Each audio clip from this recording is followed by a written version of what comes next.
Toledo Fire and Rescue is dealing with a major jump in calls, and it's taking a toll. Roxanne Lee has talked with the department and is live tonight.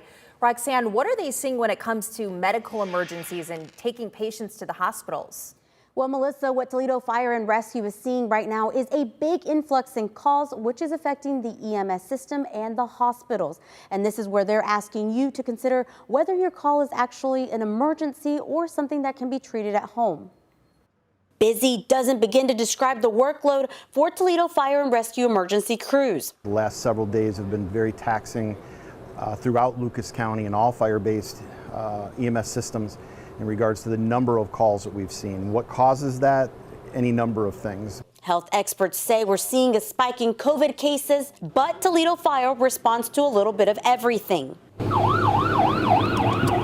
An uncertainty and a lot of unknowns for us when we go on scene. That uncertainty multiplies when several, sometimes all of Lucas County hospitals end up on what's called EMS bypass. That means they no longer accept patients. Unless they're all on bypass or red alert, then dispatchers have no choice. When we're going to a scene right now, Lucas County Dispatch is giving us a hospital.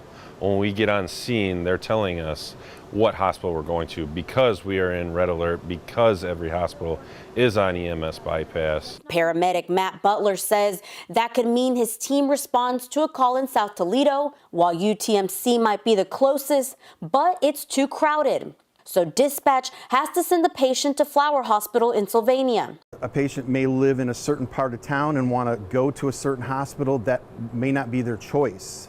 We are given the next available hospital based on the medical need as well as the patient capacity load within the system. Private Sterling Ray says you can help alleviate the strain by asking yourself if you're really dealing with an emergency.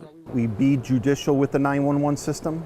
If you are ill or if you are experiencing minor injuries, things that you can take care of at home, cold, flu-like symptoms. Butler says that includes COVID symptoms if they're not severe. If things can be taken care of at home or at a home visit with a nurse, or have them contact their family physician or say an urgent care. While they figure out the best way to balance everything, Private Ray says they're also working behind the scenes. There are many groups within Lucas County that are strategizing and working to try to figure out the best path for us to take. As first responders continue to serve all of us with the focus on who need them the most. So right now, the main takeaway here is if you don't need to call 911 or go to the emergency room, Toledo Fire is asking you not to. You're going to always go to an urgent care. And if there's something minor, you may even be able to see your primary care physician.